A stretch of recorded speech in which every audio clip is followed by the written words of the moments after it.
네, 반갑습니다, 여러분. 옆 사람과 함께 좀 우리 인사합시다. 주님의 이름으로 축복합니다. 인사하시기 바랍니다. 네, 우리 잠깐 기도하겠습니다.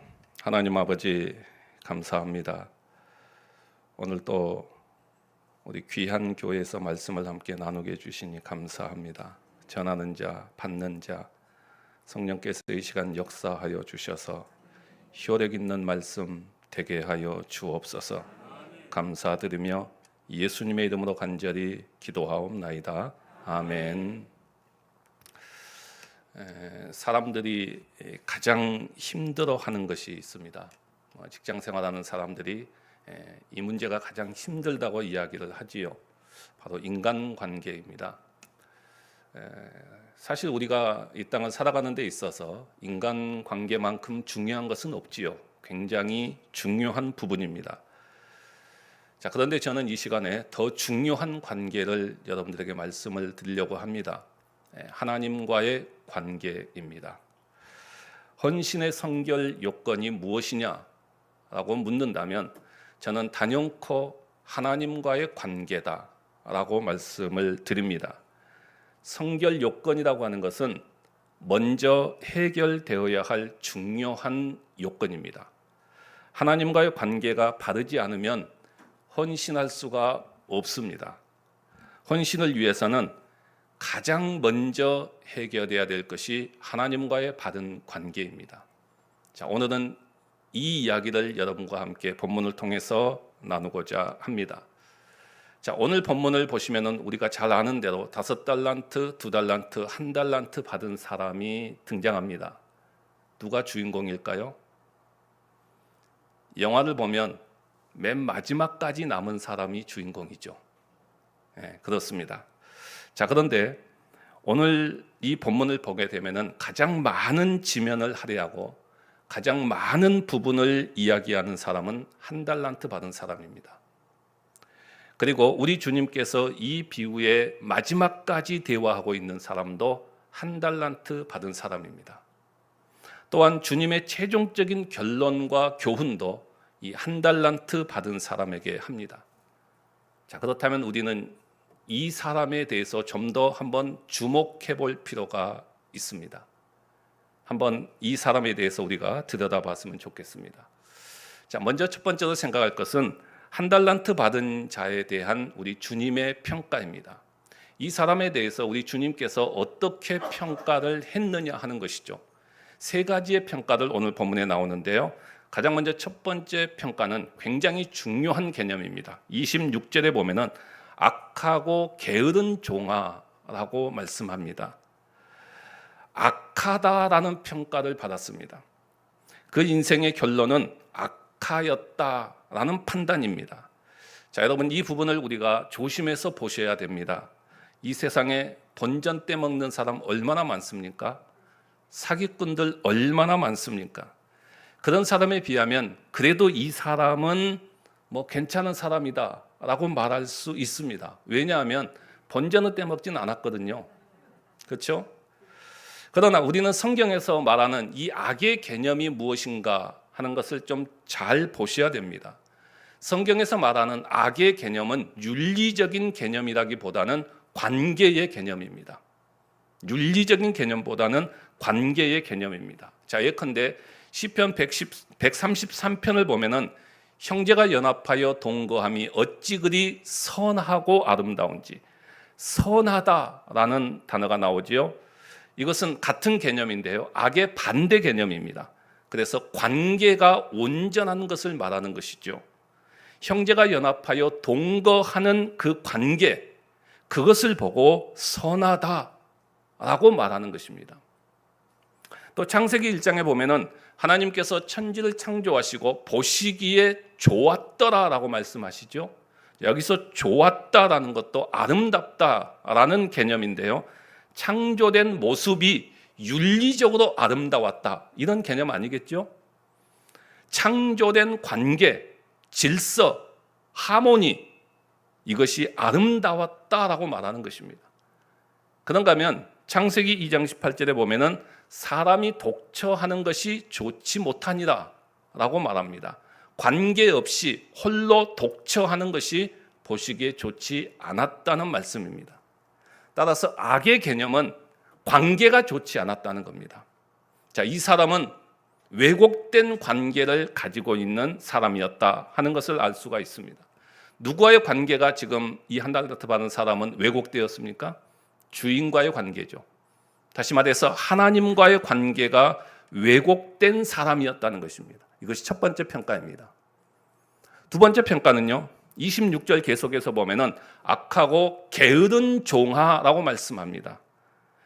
즉 게으르다라는 평가를 내렸습니다. 이 사람의 삶의 과정이 게을렀다는 겁니다. 하나님은 우리의 삶의 결과만 보시는 것이 아니라 과정도 함께 보시는 것을 알 수 있지요. 하나님과의 관계가 왜곡되고 잘못되어지자 그 사람의 삶의 과정이 게을러져 버렸습니다. 자, 세 번째 평가를 볼까요? 본문 30절을 보시면은 무익한 종 이렇게 말합니다. 무익한 종. 다른 사람에게 유익을 주지 못한 사람이었다는 것입니다. 여러분 한번 가만히 생각해 보세요. 어느 누구에게도 유익을 주지 못한 사람이었다라는 평가를 받았다면 그 인생을 잘 살았다라고 말할 수는 없겠지요. 하나님과의 관계가 왜곡되니까 받은 달란트를 땅에 묻어둡니다. 아무것도 하지 않습니다. 충성, 헌신, 기대할 수가 없습니다. 삶의 과정이 게을러 버렸습니다. 그 결과 무익한 인생이 되어버렸습니다. 결국 하나님과의 관계가 가장 기초적이고 가장 기본적이고 이것이 잘못되어지면은 그의 삶 전체가 다 잘못되어 버리는 그런 모습을 보게 되지요. 자, 그렇다면 이 사람이 어느 정도로 관계가 왜곡되었을까요? 어느 정도 왜곡되었을까요? 자, 본문 24절의 말씀을 한번 잘 보시길 바랍니다. 한 달란트 받았던 자는 와서 이르되 주인이여 당신은 굳은 사람이다. 심지 않는 데서 거두고 해치지 않는 데서 모으는 줄을 내가 알았으므로 라고 말합니다. 자, 여러분들이 주목해서 볼 단어가 두 개가 나오는데요. 밑줄을 쫙 끊으세요. 굳은 사람이다.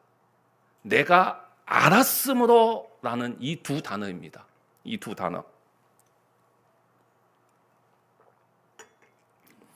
한 달란트 받은 사람이 오랜 세월이 흐른 후에 주인으로부터 이제 결산을 받게 됩니다. 우리도 주님 앞에 이런 결산을 받을 것입니다. 그런데 이 한 달란트 받은 사람이 살아가면서 일생 동안 큐티하면서 하나님을 묵상했는데 여기서 그가 내린 최종적인 결론이 무엇이냐? 당신은 굳은 사람이다. 라는 결론을 내립니다. 이 말은 당신은 잔인한 사람입니다. 당신은 인색한 분입니다. 자비가 없는 분입니다. 라고 결론을 내렸습니다.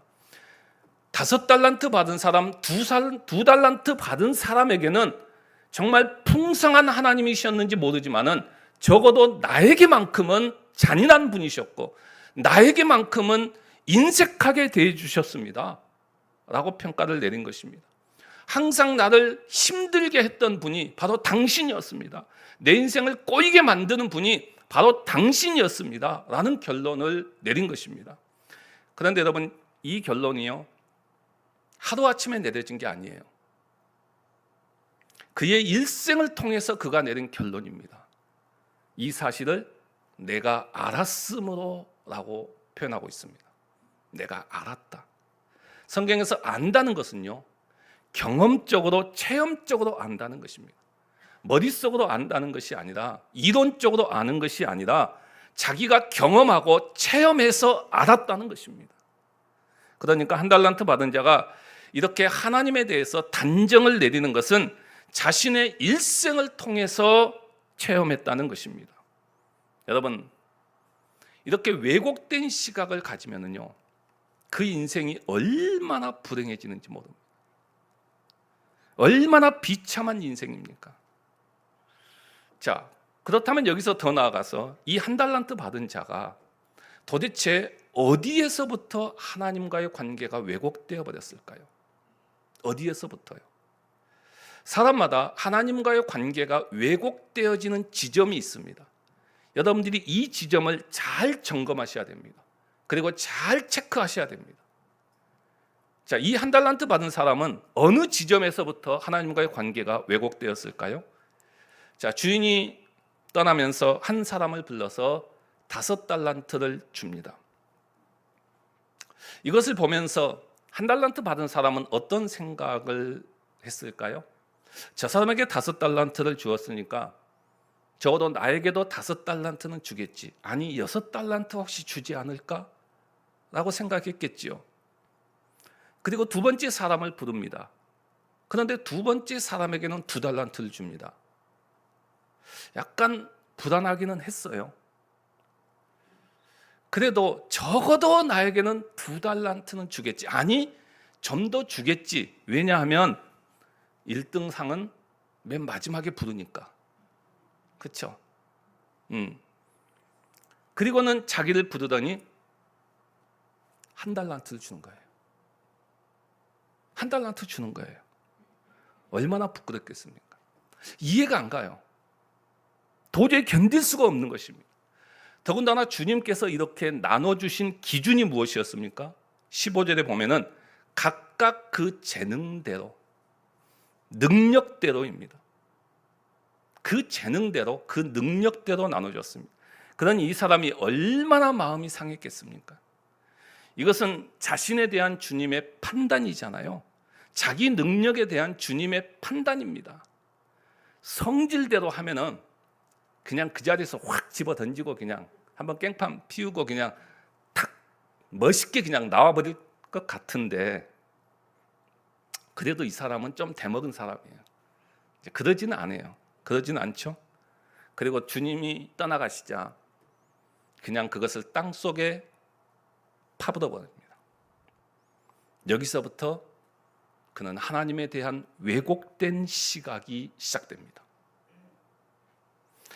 5달란트 받은 사람하고 2달란트 받은 사람하고 나하고 뭐가 다르냐 이거죠. 별로 다를 게 없어요. 근데 왜 나한테는 1달란트를 주냐고요. 그리고는 그것을 그냥 땅속에 파묻어 놓고 그때부터 손을 놓고 하는 일은 주님이 오실 때까지 묵상하는 겁니다. 왜 나에게 그랬을까? 왜 나에게 그랬을까? 하나님은 도대체 어떤 분인가? 그리고는 일생을 통해서 내린 결론이 하나님은 나에게 인색한 분이었다 라고 결론을 내렸던 것입니다. 다른 사람에게는 다 풍성한 하나님인데 나에게만은 인색한 분이셨다 라고 결론을 내립니다. 이 사람이 이런 결론을 내린 그 저 밑바닥에는 어떤 마음이 있었기 때문일까요? 비교의식입니다. 비교의식이죠. 수의 논리로 판단하고요, 물량주의로 판단했기 때문입니다. 5달란트와 2달란트, 그리고 1달란트 이렇게 비교를 한 것입니다. 5달란트는 굉장히 많은 것이고 1달란트는 굉장히 적다고 생각한 것입니다. 그런데 여러분, 이 사람만 그렇게 생각할까요? 대부분의 사람들이 생각이 바로 이렇습니다. 그리고 대부분의 사람들의 가치관이 이렇습니다. 양적이고요, 외형적인 것으로 판단합니다. 특별히 우리나라 사람들은 이런 부분들이 훨씬 더 강한 것 같습니다. 그래서 나라 이름조차도 대한민국이에요. 조그만 땅덩어리가 대한민국이에요. 여러분, 시골에 가면은 조그만 개천의 다리도 대교예요. 무슨 대교? 예? 아무튼 우리는 커야 돼. 예? 그리고 그것이 좋은 것처럼 판단하고 비교합니다. 그런데 우리 주님은 어떻게 생각합니까? 그렇지 않습니다. 비교의 대상이 아니라는 겁니다. 5달란트, 2달란트, 1달란트가 비교의 대상이 아니라는 것입니다. 많고 적음의 문제가 아니라는 것입니다. 어디서 알 수 있어요? 5달란트 받은 자와 2달란트 받은 사람에게 말씀하고 있는 내용과 똑같습니다. 토시 하나도 다르지 않아요. 주님은 양적이고 외형적인 것을 가지고 묻지 않습니다. 주님은 항상 질적인 것을 묻습니다. 교회를 바라볼 때도 마찬가지예요. 여러분, 많은 사람들이 교회를 어떻게 평가하죠? 교회 평가의 기준이 뭡니까? 전부 세상적이죠. 그렇죠? 네. 외형입니다. 외형. 외형적인 것을 가지고 평가합니다. 크냐 작냐, 네? 다 이런 평가를 내리고 있어요. 그리고는 내가 마치 큰 교회에 다니면 내 자신의 믿음도 굉장히 좋은 것처럼 착각합니다. 그건 착각이에요.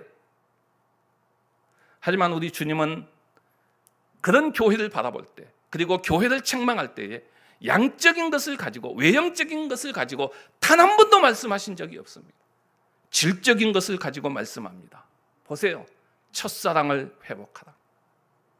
차지도 덥지도 하지 말라. 순결해라. 전부 질적인 것입니다. 그렇죠? 우리는 가치 개념을 바꿔야 돼요. 세상 정신이 교회 안에 들어와서 우리를 하나님의 말씀보다 세상 정신이 훨씬 우리를 지배하다 보니 진리가 왜곡되어 있습니다. 가치 기준을 우리는 바꿔야 됩니다. 바꿔야 돼요. 그런데 1달란트 받은 사람은 자기의 관점에서 비교한 것입니다. 자기의 관점에서 많고 적음을 판단한 것입니다. 여러분, 비교의식이야말로요, 굉장히 무서운 것입니다. 사탄은 비교의식을 가지고 우리에게 공격합니다. 사탄은 늘 우리에게 비교하게 해서 우리의 인생을 비참하게 만듭니다. 가인이 아벨과 비교하면서 비극은 시작됩니다. 왜 아벨의 제사는 받고 왜 내 제사는 받지 않느냐 하는 것이죠. 사상과 비교하다 보니까 가인의 입장에서는 아벨은 없어졌으면 하는 존재입니다. 저 인생만 없으면 내 인생이 괜찮을 텐데, 내 앞길을 가로막고 있는 저 인생이 없어져야 되는데, 그러면서 그는 결국 아벨을 죽입니다. 이처럼 비교의식은 우리의 인생을 파멸로 몰고 갑니다. 아마데우스라고 하는 영화를 보면은요, 영화입니다. 영화의 내용, 실제는 어떻게 되는지 모릅니다. 살리에드가 훨씬 더 뛰어난 실력을 가지고 있었습니다. 그런데 어떻게 합니까? 늘 자기는 열심히 노력하는데 모차르트는 그냥 배짱이처럼 노는 것 같고, 그런데 뭐 연주하면은 뭐 자기보다 훨씬 더 뛰어나고, 그래서 늘 비교합니다. 비교하다 보니 저 인생은 내 앞에서 사라져야 되는 존재다. 그리고는 결국 모차르트를 죽입니다. 영화에서요. 여러분, 1달란트 받은 자도 바로 이 비교의식 속에서, 그리고 경쟁의식 속에서 하나님에 대한 왜곡된 시각을 갖게 되었고, 이것이 결국 그를 악하고 게으른 종, 무익한 종으로 만들어 버렸습니다. 그런데 여러분, 이제 우리가 여기서 좀 우리 이야기를 좀 한번 해보자고요. 우리 이야기요. 네. 이 사람만 그럴까요? 1달란트 받은 사람만 그럴까요? 오늘 우리는 어떻습니까? 오늘 우리는 어때요? 아니, 나는 어떻습니까? 우리 좀 솔직하게 한번 말씀 앞에 한번 서보자고요. 자, 내 옆에 옆 사람들 있지요? 한번 쳐다보세요. 한번 쳐다봐요. 자, 그런데 여러분, 공통 부모 딱 빼고 옆에 있는 사람하고 나하고 딱 봤을 때 뭐 차이 없잖아요. 차이 있어요? 공통 부모 빼고 나면 차이 없잖아요. 없습니다. 그런데 어떤 사람은 태어날 때부터 5달란트 받았고 금수저이고, 나는 1달란트고 흙수저란 말입니다. 어떤 사람은 태어날 때부터 건강체질로 태어났어요. 근데 나는 뭐 유전자 배열 상태가 뭐 좀 이상한지 어쩐지 뭐 잘 모르겠는데 하여튼간 뭐 약한 체질이에요. 뭐 좀 해보려고 하면은 그냥 체력이 딸려가지고 뭐 할 수도 없고 뭐. 또 환경은 어때요? 예? 또 재능은 어떻습니까? 다 다르죠. 다 다릅니다. 하나님은 분명히 다르게 주셨습니다. 왜 그랬는지 이해가 안 갑니다. 왜 이해가 안 가요? 어떤 사람은 분명히 아무리 객관적으로 봐도 나보다 못났어요. 응? 아니, 객관적으로 봐도 나보다 못났다니까. 그런데 배우자를 보면은요, 멋있어요. 그 자식들을 보면은 공부도 잘하고 뭐 뭐든지 잘하고 똑부러지게 뭐 다 잘해요. 그런데 나는 뭐 좀 그렇고 막 그래요 그냥. 예? 목사님 저에게는 그런 생각 없었을까요? 없었다면 거짓말이겠죠. 그렇죠? 차은희 목사님에게는 이렇게 좋은 교회를 목회하게 하셨고, 근데 왜 나는 예? 그렇죠? 왜 나에게는 이렇게 주었냐고요. 왜 나에게는? 아니 시험을 쳐보고 준 것도 아니고, 시험이라도 쳐봤으면 이해하겠는데, 아니 시험도 안 쳐보고 왜 그러냐고요. 여기서 하나님에 대한 왜곡된 시각이 생기는 것입니다. 하나님 나에게도 한번 5달란트 줘보세요. 그러면 나도 아주 잘할 수 있어요. 이러고만 있는 거예요. 예? 어떤 사람은 기도도 안 하는 것 같아요. 그런데 그 사람이 가는 길을 보면은 앞길이 막 활짝 막 척척척척척 막 다 열려요. 근데 나는 막 출발하고 막 기도하고 가면서 어쩌다가 이제 문이 열린 것 같다 해서 열린 문 앞에 딱 선과 동시에 그 열린 문이 확 닫혀버려요. 또 왜 내 인생은 이렇게 한 곱이 한 곱이 넘어가는 게 왜 이렇게 힘드냐 이거죠. 하나님 왜 나에게는 이러냐 이거죠. 그래서 하나님에 대한 왜곡된 시각을 혹시 가지고 있지는 않습니까? 바로 1달란트 받았던 사람의 모습입니다. 그래서 그의 삶은 완전히 의욕을 상실합니다. 25절에 보면 그는 두려워했다라고 말합니다. 두려워했다. 인생이라고 하는 것은 가혹한 것이다 라고 생각한 것입니다. 그래서 소극적인 삶을 살았습니다. 자기의 재능을 땅속에 묻어두었습니다. 이 사람은 평생 동안 하나님을 원망하면서 모든 원인이 하나님께 있다고 생각했습니다. 그러니 무슨 신앙생활을 제대로 할 수 있겠습니까? 무슨 헌신이요? 무슨 충성입니까? 무슨 하나님의 말씀을 순종하겠습니까? 그저 죽을 맛으로 억지로 신앙생활을 합니다. 그런데 여러분, 이렇게 사는 사람들이요, 이렇게 신앙생활하는 그리스도인들이요 굉장히 많습니다. 굉장히 많아요. 제가 우리나라의 최초의 상담 기관이었던 그 기관에서 약 10년 정도 자원봉사를 했습니다. 그런데 상담의 의뢰자의 80%가 그리스도인들입니다. 성도들이에요. 그들의 이야기를 계속해서 듣다 보면은요, 자기들의 어려움과 힘듦을 어디로 끌고 가느냐 하면은 하나님께로 끌고 갑니다. 제가 볼 때는 그 힘듦과 어려움의 원인이 자기 잘못이에요. 100% 자기 잘못이에요. 그런데 자기 책임은 회피해버리고 하나님께로 돌려버립니다. 하나님, 왜 나를 이렇게 힘들게 만드냐고요? 왜 하나님이 나에게 이렇게 어려움을 주시냐고요? 그러면서 하나님에 대한 왜곡된 시각을 갖게 됩니다. 이들에게 무슨 이야기를 해도 그 하나님과의 왜곡된 관계가 회복되지 않습니다. 그러니 얼마나 힘든 삶을 살아가겠습니까? 혹시 뭐 없겠지만은 이런 자가 있다고 한다면 이 시간 성령님께서 여러분들의 마음을 어루만져 주시기를 간절히 바랍니다. 여러분, 헌신의 성결 요건이 무엇입니까? 하나님과의 바른 관계입니다. 하나님과의 바른 관계입니다. 이 문제가 가장 먼저 해결되어야 됩니다. 여기서부터 모든 것이 가능하게 됩니다. 우리의 실패의 가장 큰 원인은 하나님과의 관계 설정에서 잘못되기 때문입니다. 주님을 따르는 제자도의 표준에 있어서 첫 번째 기준이 무엇입니까? 주님과의 관계 설정입니다. 주님께서 제자들에게 묻습니다. 사람들이 나를 누구라고 하느냐? 너희는 나를 누구라고 하느냐? 너희는 나를 누구라고 하느냐? 주는 그리스도시요 살아계신 하나님의 아들이시니이다. 주님과의 관계 설정이 먼저입니다.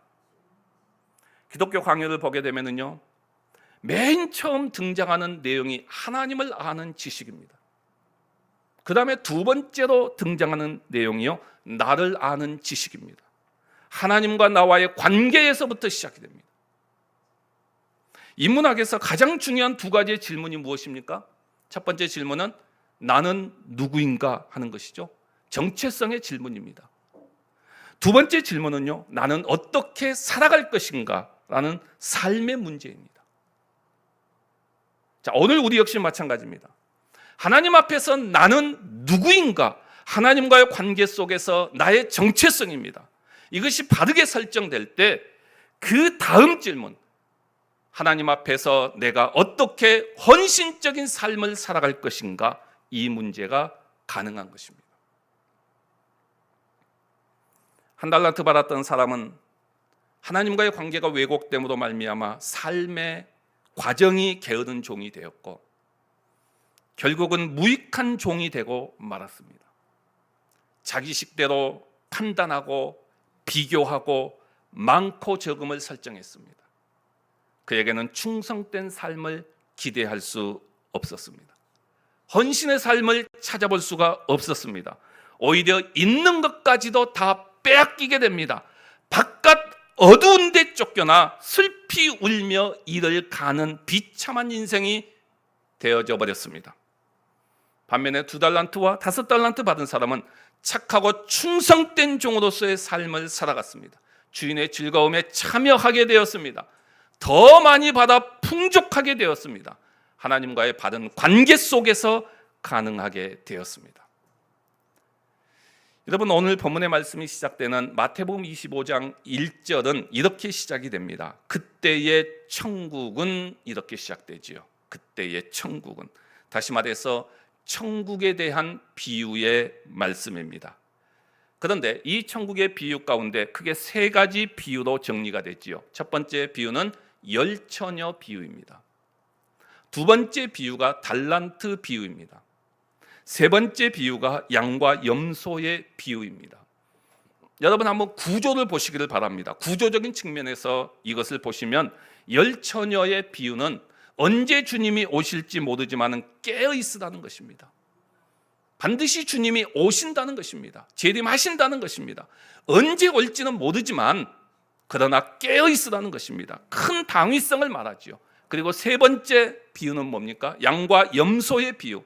우리 주님께서 주권을 가지고 양과 염소를 분리하는 철저한 심판을 말씀합니다. 마지막을 이야기하지요. 그 사이에 달란트 비유가 들어가 있습니다. 무슨 이야기입니까? 오늘 이 마지막 때를 살아가는 우리의 삶의 과정을 담아내고 있다는 것입니다. 이 과정 속에 있는 우리들이 어떻게 살아가야 될까요? 하나님과의 바른 관계 속에서 헌신의 삶, 충성의 삶을 살아갈 것을 요구하고 있습니다. 하나님과의 바른 관계가 되어질 때 지속적으로 헌신할 수 있습니다.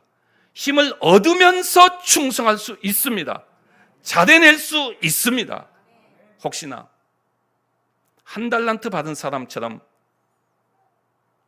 하나님에 대한 왜곡된 시각을 가지고 있는 분이 있다면 성령님의 역사로 교정되시기를 바랍니다. 하나님이 문제가 아니라 내가 문제입니다. 하나님은 나를 힘들게 하시는 하나님이 아니라 나를 가장 풍성하게 인도하시는 하나님이십니다. 나의 인생에 가장 최상으로 역사하시는 분입니다. 지금 내가 있는 이 자리가 내게 가장 최선의 자리임을 인정하시기를 바랍니다. 저는 항상 그렇게 생각합니다. 제 자신에 대해서. 그리고 제 카톡의 프사에도 이렇게 적혀 있습니다. 최상의 길로 인도하시고 최상의 곳에 있게 하신다. 늘 내 자신에게 하는 말입니다. 비교의식을 버리십시오. 경쟁의식을 버리십시오. 1달란트나 2달란트, 5달란트는 많고 적음의 문제가 아닙니다. 비교의 대상이 아닙니다. 경쟁의 대상이 아닙니다. 수적인 문제, 물량주의 문제가 아닙니다. 다양성이 있기에 아름다운 것입니다. 주어진 달란트를 가지고 하나님과의 바른 관계 속에서 헌신한다면 착하고 충성된 종이 되는 것입니다. 특별히 오늘 헌신 예배를 드리는 분들과 그리고 이 자리에 함께한 우리 모두가 하나님과의 바른 관계 설정이 되어 있는지 반드시 점검하시기를 바랍니다. 이것이 먼저 해결되지 않고는 절대로 헌신할 수 없습니다. 헌신의 선결 요건은 하나님과의 바른 관계이기 때문입니다. 오늘날 교회 안에는 얼마나 많은 진리 왜곡이 일어나고 있는지 모릅니다. 하나님 중심에서 대부분의 교인들이 지금은 개인주의로 흘러가고 있습니다. 계몽주의의 영향으로 하나님의 말씀의 절대 권위를 인정하지 않고 인간의 이성을 강조하면서 인간의 위대함을 높이면서 인간 이성이 기준이 되어서 하나님의 말씀을 난도질해 버리는 그러한 일들이 일어납니다. 그리고 이런 사상들이 교회 안에 들어오면서 인간의 이성을 가지고 하나님의 말씀을 판단하고 이성적으로 이해되지 않는 것들은 다 부정합니다. 동정녀 탄생, 부활 사건, 예수 그리스도의 신성과 인성, 기적의 사건 다 부정하고 결국은 하나님을 부정하는 자리에까지 가게 됩니다. 그러나 세계 제1차, 2차 대전을 겪으면서 인간이 얼마나 잔인한가를 깨닫게 되어지고 계몽주의를 버리고 그 자리에 포스트 모더니즘이라고 하는 더 강력한 사상이 자리를 잡게 됩니다. 포스트 모더니즘은 종교의 형태로 교회 안에 들어와서 진리를 왜곡해 버립니다. 성경의 절대 진리를 말할 수 없게 만들어 버렸고 그 결과 각각 자기의 소견에 옳은 대로 행하는 사사기의 삶의 방식들을 교인들이 추구하게 만들어 버렸습니다. 교회 안에는 하나님의 말씀을 말하지만은 결국은 자기 생각대로 합니다. 자기 소견대로 합니다. 자기가 옳으면 옳고 자기가 틀리면 틀리다는 것입니다. 그 기준도 상대적인 것입니다. 이것이 지금 현대 교회 교인들의 현실의 모습입니다. 바로 잡아야 됩니다. 분별할 수 있어야 됩니다. 하나님의 말씀이 절대 기준이 되어야 되고 여기서부터 우리는 하나님과의 바른 관계를 정립해 가야 합니다. 우리 모두 하나님과의 바른 관계 속에서 착하고 충성된 종의 삶을 살아가는 우리 모두가 되시기를 주님의 이름으로 간절히 바랍니다. 기도하겠습니다.